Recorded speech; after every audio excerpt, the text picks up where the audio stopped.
যে তাদের যে আসলে অবস্থা, এই অবস্থা এটা তুলনা করার না যে কে কার চেয়ে ভালো, বরং এটা তুলনা করা কিছুটা যেতে পারে যে কে কার চেয়ে বেশি খারাপ। যে ক্ষমতায় এসেই বিএনপি কিভাবে তাদের জায়গা থেকে গণ রায়কে অমান্য করছে। আমরা এই বয়সে অনেকে এখানে আছি, তো তখন 2006 সাল শেষ হলো আর কি। 6 সালের পর থেকে 26 সাল মধ্যবর্তী প্রায় এই 20 বছরে আমরা বিএনপির শাসন দেখি নাই। বিএনপি কেমন, কিভাবে তারা দেশ চালায়, সরকার পরিচালনা করে, এগুলো আমরা আওয়ামী লীগের মুখে শুনেছি, এগুলো আমরা মিডিয়ার কল্যাণে শুনেছি, এগুলো আমরা বিভিন্ন বইয়ে পড়েছি। কিন্তু সবসময় একটা জিনিস মনে হতো আর কি, যে আজকে থেকে 3, 4, 5 বছর আগে যে বাংলাদেশের বড় দুইটা রাজনৈতিক দল তো তখন আওয়ামী লীগ এবং বিএনপি ছিল, তো মনে হতো যে একটা রাজনৈতিক দলের শাসন আমল তো নিজের জীবদ্দশায় অনেক দেখলাম, আরেকটা দেখার সৌভাগ্য হবে কিনা বলে আসলে তুলনা করা যেত যে কে তুলনামূলক ভালো।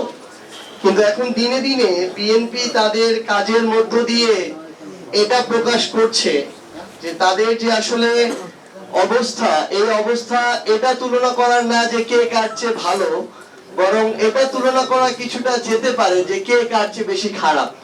আমরা সেদিন সংসদে একটা অপচেষ্টা দেখেছি এবং এই অপচেষ্টার একটা ডকুমেন্ট ও ভিডিও আকারে পরবর্তীতে সামনে এসেছে। আমাদের কয়েকজন জুলাই যোদ্ধা ভাই সেখানে বলছিলেন যে আমরা বিএনপির জুলাই যোদ্ধা দেখে আমরা ঠিক মতো আমাদের সুযোগ সুবিধাগুলো পাইনি। এর মধ্য দিয়ে আরেকটা জিনিস আবার এসেছে, যেটা সোশ্যাল মিডিয়া একটু ভিন্নভাবে প্রকাশ করা হচ্ছিল, যে জুলাই যোদ্ধা এবং শহীদ পরিবারের সাথে জুলাইয়ের নেতৃত্ব দানকারীদের বাকবিতণ্ডা।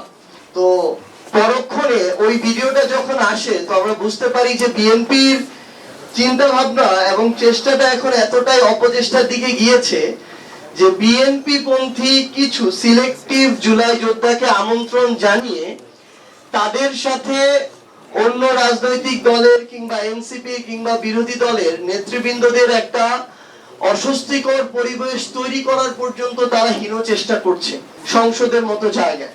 যে তিনি 26-এর নির্বাচনের পরে শুধুমাত্র বিএনপির প্রধানমন্ত্রী হতে চান নাকি বাংলাদেশের প্রধানমন্ত্রী হতে চান, এটা তাকে উত্তর দিতে হবে এবং তার কাজের মধ্য দিয়ে প্রকাশ করতে হবে। তো আমরা আমাদের কর্মসূচি বলতে চাচ্ছি, আগামী কালকে থেকে জাতীয় নাগরিক পার্টি এনসিপি দলগতভাবে এবং 11 দলীয় ঐক্যর সঙ্গী হিসেবে সেই ঐক্যের সাথেও একই সাথে আমরা আমাদের কার্যক্রম চালিয়ে যাব। আগামী কালকে থেকে আমরা প্রথমে গণসংযোগ কর্মসূচি শুরু করছি। আমরা লিফলেট তৈরি করেছি বাংলাদেশের প্রত্যেকটা মানুষের কাছে। আমরা সচেতনতামূলক ওই লিফলেটটা তুলে দিতে চাই, তাদের স্পষ্ট করে আমরা ওই জিনিসটা তাদের বুঝতে হবে এবং তাদেরকেও এটা নিয়ে আবার কথা বলা শুরু করতে হবে যে ক্ষমতায় এসেই বিএনপি কিভাবে তাদের জায়গা থেকে গণ রায়কে অমান্য করছে, গণভোটকে তারা রীতিমতো ঠাট্টা করছে এবং জুলাই শরৎকে তারা প্রতিনিয়ত প্রতারণা করছে। এই সামগ্রিক সচেতনতামূলক আমরা লিফলেট তৈরি করেছি এবং আগামীকালকে থেকে আমরা এই গণসংযোগ শুরু করছি। এবং আমরা পরশুদিন থেকে ঢাকা মহানগরের পরে আমাদের যে অন্যান্য যে মহানগরগুলো রয়েছে, বিভাগীয় শহরগুলো রয়েছে, প্রত্যেকটি জায়গায় আমরা বিক্ষোভ সমাবেশ এবং আমাদের বিক্ষোভ মিছিল করব। আমরা প্রত্যেকটি জেলা পর্যায়ে গণভোটের রায় বাস্তবায়নের দাবিতে মহানগর বা বিভাগীয় পর্যায়ে বিক্ষোভ মিছিলের পর দিন আমরা আবার জেলা পর্যায়গুলোতে বাংলাদেশের 64 জেলাতেই আমরা দলগতভাবে এবং 11 দলীয় ঐক্যের পক্ষ থেকে আমরা বিক্ষোভ মিছিল এবং সমাবেশ করছি। এবং আমরা আবার আমাদের শহীদ পরিবার এবং জুলাই যোদ্ধা যারা আছেন, কোন দলীয় মদত পুষ্ট না, আমরা সবাইকে নিয়ে বসে তাদের মুখেই আমরা শুনতে চাই যে তারা তাদের জায়গা থেকে এই গণভোটের বাস্তবায়ন চান কিনা, জুলাই সনদের বাস্তবায়ন চান কিনা। সো তাদেরকে নিয়ে আমরা একটি বড় ধরনের একটি কনফারেন্স এবং মত বিনিময় সভার আয়োজন করতে যাচ্ছি।